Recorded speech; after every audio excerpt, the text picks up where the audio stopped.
after death, basically.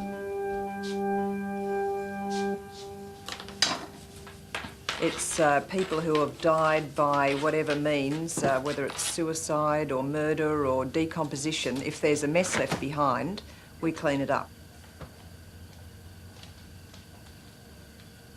Quite often, we get calls from owners of premises, whether they be units or houses, asking if we do ordinary domestic cleaning. And they're quite amazed when I sort of say, well, no, we do very specific cleaning, and when I've described what it is, they're very quick to put the phone down.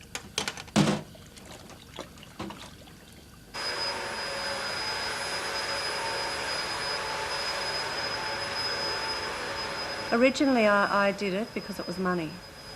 After that, it became an interest, partly because of the friendship between Pam and I, and basically helping people who don't have anybody else to turn to. Hello. Oh, hi, Pam. Not bad.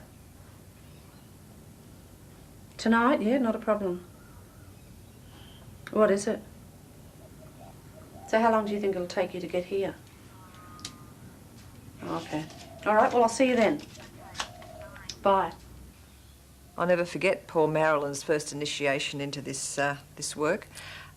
We got a job. It was a suicide. We knew it was a gun in the mouth, and they're always in whoop-whoop. It was a horrific shotgun death, and there are a lot of bits and pieces around, but I think I was fortunate in that because it was winter, there is very little smell. It was in a garage, and when we first walked in, all you could see was blood. Marilyn was behind me because I thought, well, I didn't know how she was going to handle this, so I thought I'd better have a look at it first. So I thought, well, there's nothing I can do except let her look at it, so I just sort of stepped aside ready to catch her if I had to. And there was this great river of blood running through this place, and a piece of brain as big as a hand. Because it had been there for some time, it had congealed, so it wasn't just fresh blood, it was like gelatin in it that it had partially solidified. And because they were brick walls and partially absorbent, it was just hard slog trying to get it off.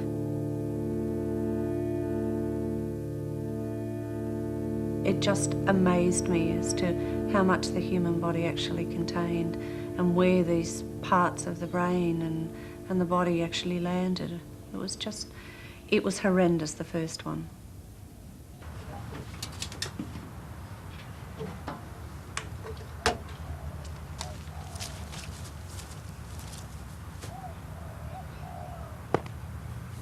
When you enter a scene, the smell is definitely the first thing that you encounter.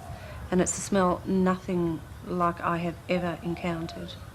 Even days after, you can be sitting there and it'll jog the memory, and that smell will be like it's right under your nose.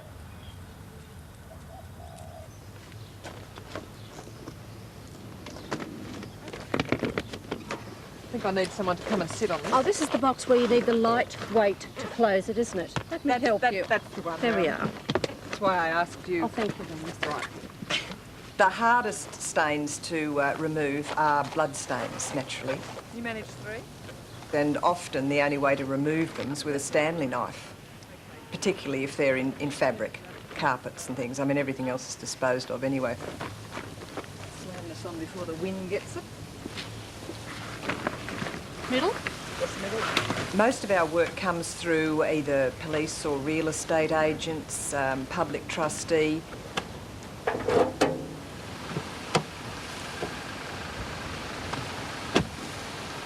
A lot of real estate agents contact us because there's a lot of premises rented by elderly people who die on the premises.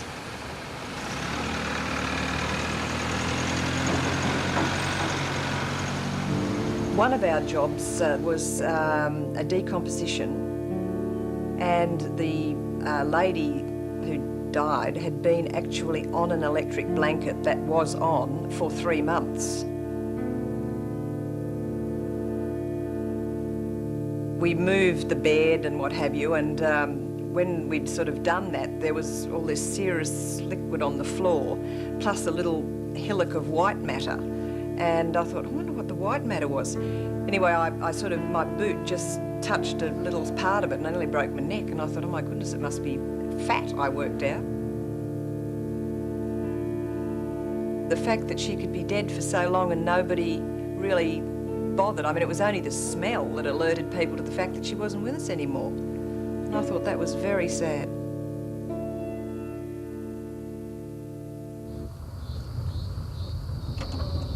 There's 33 and 35. It's got to be down that way. Okay. Nothing coming? Right. I love the way they park all over the same sides of the street.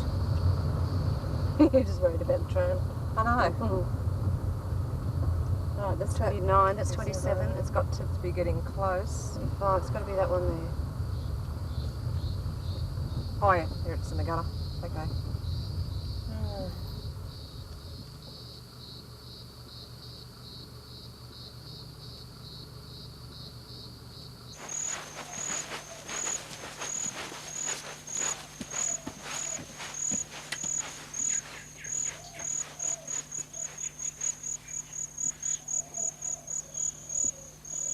Many times I've felt upset by situations that I walk into.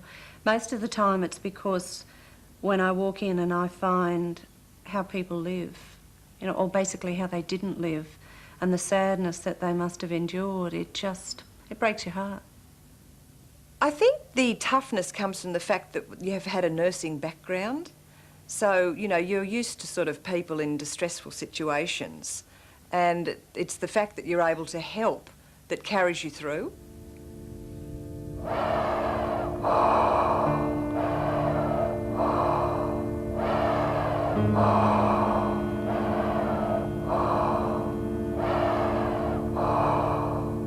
We knew it was domestic violence, and it was quite upsetting, really, knowing that.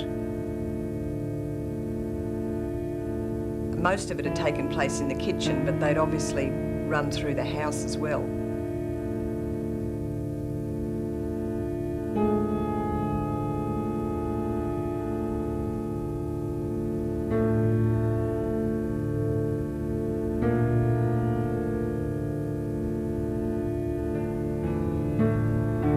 There was blood in the first bedroom, which was the daughter's, who'd also been stabbed.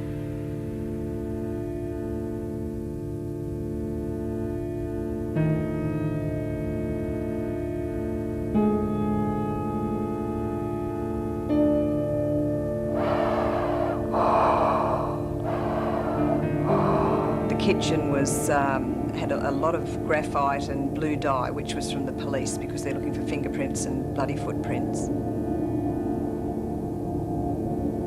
There was blood all over the cupboards as well, on the bench tops.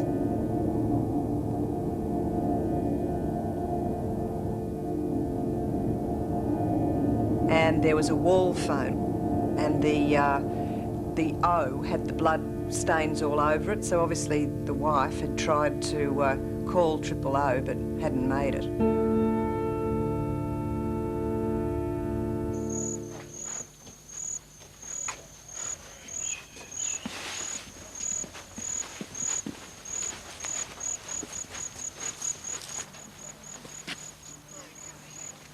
We felt absolutely terrible. I mean, we weren't meeting the people, so, you know, you don't get sort of emotionally involved, but you still feel really sad and desperate for them because you know that they'd made such a struggle to live and yet they hadn't managed it.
to stretch.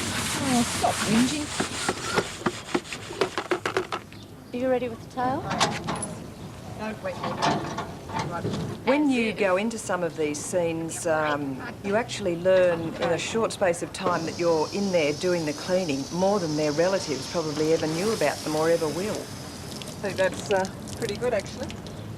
It's not completely done. It's like that chair in my dining room. I still haven't. How long has that been since? The best way that I use to protect myself is with humour, because it then puts a mask over it and stops you getting drawn up into it. Oh, no, you wouldn't have to do white. It's just an off-white. Yes, not stark white. Yeah. No, we haven't really sort of got round to finishing the decorations, as you might have noticed. Actually, I hate cleaning. I'd do anything to avoid cleaning, which is why I always say I'm not an ordinary domestic cleaner. I actually get somebody to clean my house now. It's a little luxury that I'm now able to afford. Way back. I've never heard of Pindar Cave. That's the trouble, neither are they. They're supposed to find their way home. And they've got to sleep in it tonight? I'll just have a sleepless night as usual when my children are away. Oh, yes, right. Sure. I think the work that I've been doing with Pam has definitely changed me. The little things that used to bother me, the little moods, the attitudes of other people, they don't bother me. I look at it and I think life is such a short thing that you've got to get out there and enjoy it. And I find that I'm actually more tolerant of people that used to annoy me. I don't think any more about death and dying than I used to, no. I mean, one doesn't dwell on negative things. I mean, I've always been a positive sort of person and I don't dwell on things like that.